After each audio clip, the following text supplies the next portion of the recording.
নীলাচল নিবাসায় নিত্যায় পরমাত্মনে বলভদ্রা সুভদ্রাভ্যং জগন্নাথায় তে নমঃ।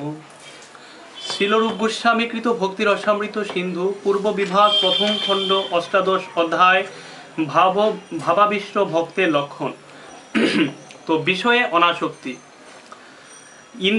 ইন্দ্রিয়গুলি সর্বদাই ইন্দ্রিয় সুখ উপভোগের কামনা করে, কিন্তু ভক্তের হৃদয়ে যখন শ্রীকৃষ্ণের প্রতি দিব্য ভাবের উদয় হয় তখন তার ইন্দ্রিয়গুলি আর তাকে জড় বিষয়ের প্রতি আকৃষ্ট করতে পারে না। মনের এই অবস্থাকে অনাসক্তি বলা হয়। শ্রীমদ্ ভাগবতের পঞ্চম স্কন্ধে 5:14-43 এই বৈরাগ্যের একটি সুন্দর দৃষ্টান্ত দেখতে পাওয়া যায় ভরত মহারাজের চরিত্রে। সেখানে বলা হয়েছে শ্রীকৃষ্ণের চরণ কমলের সৌন্দর্য মহারাজ ভরত এতই সুন্দর যে মহারাজ ভরত এতই আকৃষ্ট হয়েছিলেন যে যৌবনেই তিনি তার আত্মীয় স্বজন, বন্ধু বান্ধব, স্ত্রী, পুত্র, রাজ্য ইত্যাদি সবকিছু বিষ্টাবত পরিত্যাগ করেছিলেন। বৈরাগ্যের একটি আদর্শ দৃষ্টান্ত মহারাজ ভরতের মধ্যে পাওয়া যায়। এই জড়জগতে উপভোগ করার মতো সবকিছুই তার ছিল, কিন্তু তিনি তা সবই পরিত্যাগ করেছিলেন।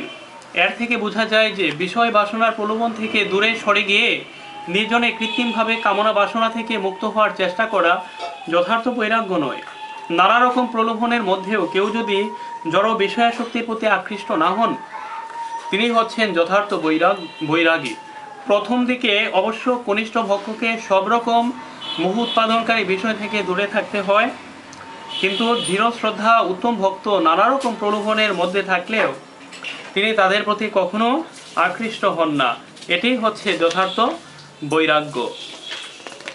তো অমানি। কোনো ভক্ত যখন শুদ্ধ ভগবত তত্ত্বজ্ঞান লাভের সমস্ত গুণাবলী সম্পন্ন হওয়া সত্ত্বেও কোনো রকম গর্ব অনুভব করেন না, তখন তাকে বলা হয় অমানি। তো পদ্মপুরাণে বর্ণনা করা হয়েছে মহারাজ ভগীরথ ছিলেন সমগ্র ভারতবর্ষের একচ্ছত্র সম্রাট, কিন্তু তবুও শ্রীকৃষ্ণের জন্য তার হৃদয়ে এমন মধুর ভাবের উদয় হয়েছিল যে তিনি সর্বস্ব ত্যাগ করে ভিক্ষাবৃত্তি অবলম্বন করেন এবং তার শত্রু এমনকি অস্পৃশ্যদের ঘরে গিয়েও ভিক্ষা করেন। তিনি এত বিনীত ছিলেন যে শ্রদ্ধা সহকারে নতমস্তকে তিনি তাদের প্রণাম করতেন। ভারতের ইতিহাসে এরকম বহু দৃষ্টান্ত রয়েছে।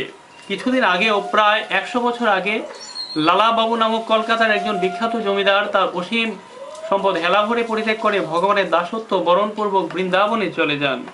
তিনিও দাঁড়ে দাঁড়ে ভিক্ষা করতেন, এমনকি তার শত্রুদের ঘরে গিয়েও তিনি ভিক্ষা করতেন।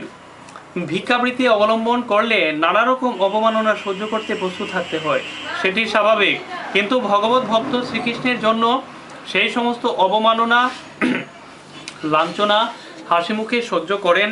শ্রীকৃষ্ণের সেবার জন্য কৃষ্ণ ভক্ত অতি তুচ্ছ পদ গ্রহণ করতে সংকোচ বোধ করেন না। হরে কৃষ্ণ।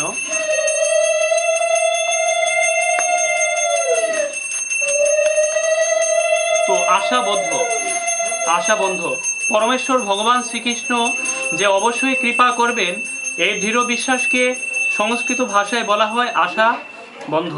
যেহেতু আমি ভগবত ভক্তির নির্দিষ্ট বিধিনিষেধগুলো মেনে চলবার যথাসাধ্য চেষ্টা করছি, তাই আমি অবশ্যই ভগবানের কাছে ফিরে যাব। এইভাবে সুদৃঢ় বিশ্বাসের সঙ্গে ভগবানের করুণা প্রত্যাশী হওয়াকে বলা হয় আশাবদ্ধ। এই আশার বর্ণনা শ্রীলরূপ গোস্বামীর একটি প্রার্থনায় অপূর্ব সুন্দরভাবে মূর্ত হয়ে উঠেছে। তিনি বলেছেন, কৃষ্ণ প্রেমে আমি মগ্ন হতে পারলাম না, এমনকি শ্রবণ, কীর্তন আদি যে সমস্ত পন্থার মাধ্যমে কৃষ্ণ প্রেমের বিকাশ হয় তার প্রতি আমি আসক্ত হতে পারলাম না।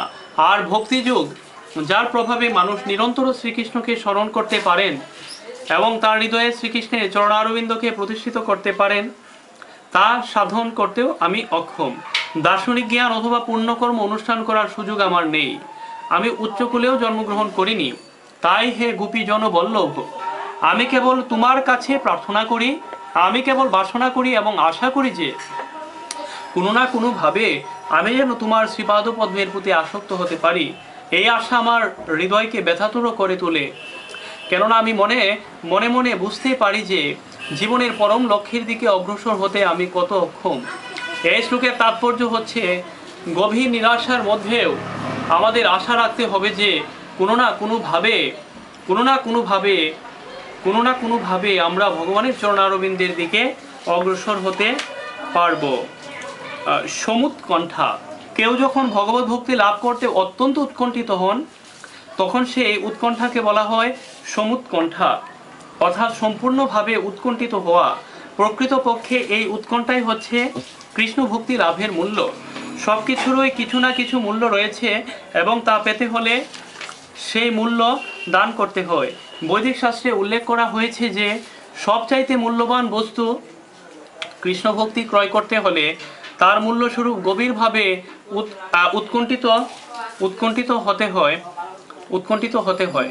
শ্রীল বিল্বমঙ্গল ঠাকুর তার কৃষ্ণ কর্ণামৃত গ্রন্থে এই সমুৎকণ্ঠা অপূর্ব সুন্দরভাবে বর্ণনা করে বলেছেন, বৃন্দাবনের সেই কিশোর বালকটিকে দর্শন করবার জন্য আমি উৎকণ্ঠিতভাবে অপেক্ষা করছি, যার রূপ সমস্ত জগৎকে মোহিত করেছে, যার চোখ দুটি পদ্মের পাপড়ির মতো বিস্তৃত, আর তার উপর টানা টানা একজোড়া কালো ভুরু, আর তিনি সর্বদাই তার ভক্তদের দিকে আগ্রহ ভরে তাকাচ্ছেন এবং তার ফলে তার চোখ দুটো যেন নিরন্তর নৃত্য করছে, যার চোখ দুটো সর্বদাই আর্দ্র, তার অধরোষ্ট্র তাম্রবর্ণ এবং সেই অধরোষ্ট্র থেকে যে শব্দ তরঙ্গ উত্থিত হয় তা মানুষকে মত্ত হস্তি থেকে উন্মত্ত করে তুলে বৃন্দাবনে তাকে দেখার জন্য আমি আকুল হয়ে উঠেছি।